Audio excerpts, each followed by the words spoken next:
آج جب ہم قرآن مجید کو دیکھتے ہیں تو ایک مکمل کتاب کی شکل میں ہمارے پاس ہے نا؟ لیکن یہ ہمیشہ سے ایسا نہیں تھا۔ تو سوال یہ پیدا ہوتا ہے کہ وہ وحی جو 23 سال کے لمبے عرصے پر نازل ہوئی، آخر اسے کتاب میں کیسے جمع کیا گیا؟ چلیے آج اسی تاریخی سفر کو سمجھتے ہیں۔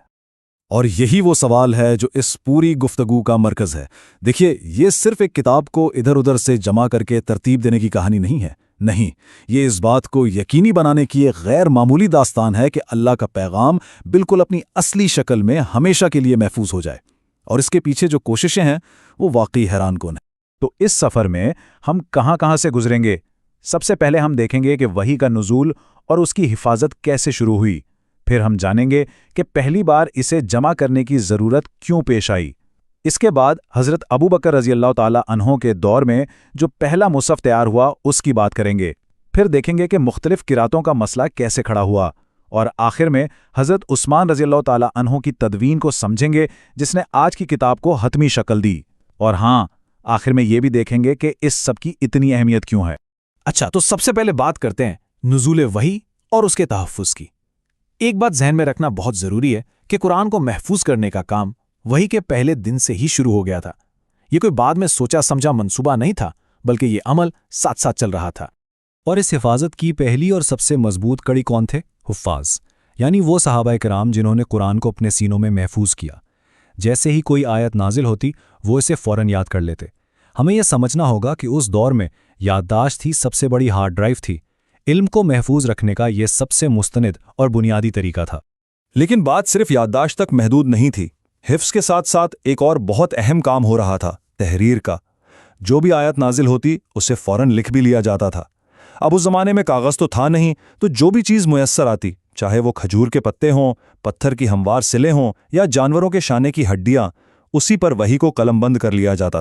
تو پیغمبر صلی اللہ علیہ وآلہ وسلم کی حیات مبارکہ میں تو یہ دوہرا نظام حفظ اور تحریر بہت خوبی سے چلتا رہا۔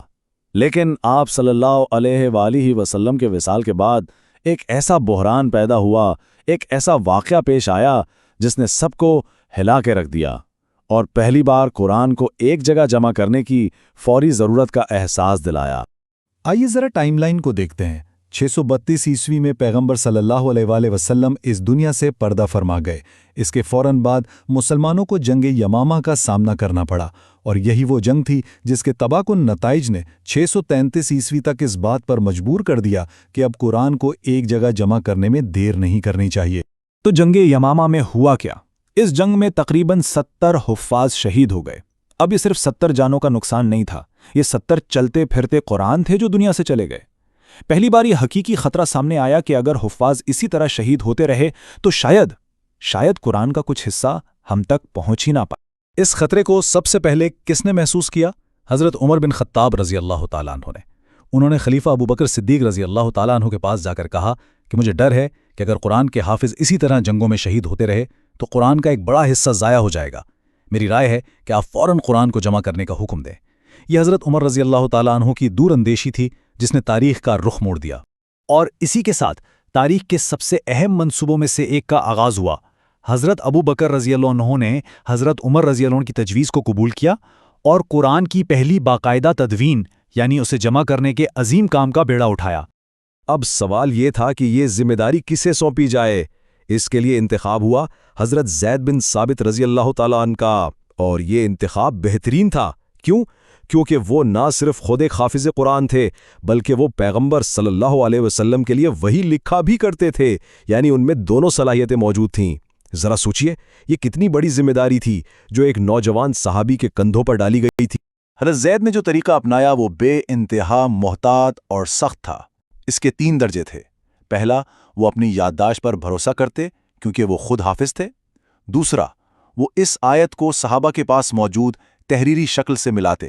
اور تیسرا اور سب سے کڑا معیار یہ تھا کہ 2 معتبر گواہ اس بات کی گواہی دیں کہ انہوں نے یہ آیت خود پیغمبر صلی اللہ علیہ وسلم کی زبان مبارک سے سنی ہے۔ جب تک یہ تینوں شرائط پوری نہ ہوتیں کوئی آیت قبول نہیں کی جاتی تھی۔ اس غیر معمولی محنت اور جانچ پڑتال کے بعد جو چیز تیار ہوئی اسے صحف کا نام دیا گیا۔ یہ دراصل قرآن کا پہلا مکمل اور تصدیق شدہ ماسٹر مسودہ تھا۔ یہ یاد رہے کہ یہ ابھی ایک جلد والی کتاب یعنی مصحف نہیں تھا، بلکہ یہ ترتیب شدہ اوراق کا ایک مجموعہ تھا جسے خلیفہ وقت حضرت ابوبکر رضی اللہ تعالیٰ عنہ کی حفاظت میں دے دیا گیا۔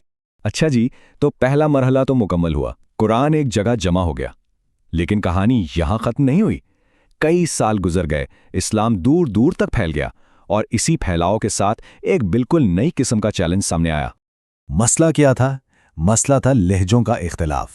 دیکھیے، قرآن مختلف عرب قبائل کے لہجوں میں پڑھنے کی اجازت تھی، تو شام میں جو نئے مسلمان تھے وہ ایک صحابی کے لہجے میں پڑھتے تھے اور عراق والے کسی دوسرے صحابی کے لہجے میں۔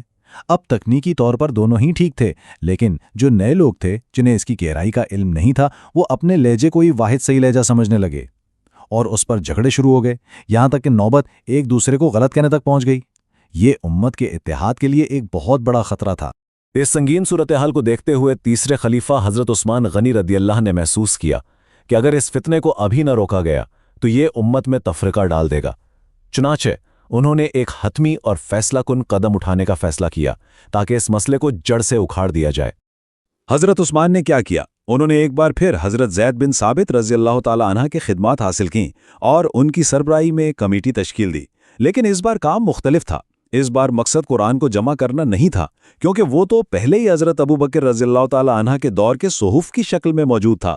اس بار مقصد تھا ان صحف کا بنیاد بنا کر ایک واحد معیاری نسخہ تیار کرنا، اور اس کمیٹی کی محنت کا نتیجہ تھا مصحف، یعنی قرآن ایک جلد والی مکمل کتاب کی شکل میں۔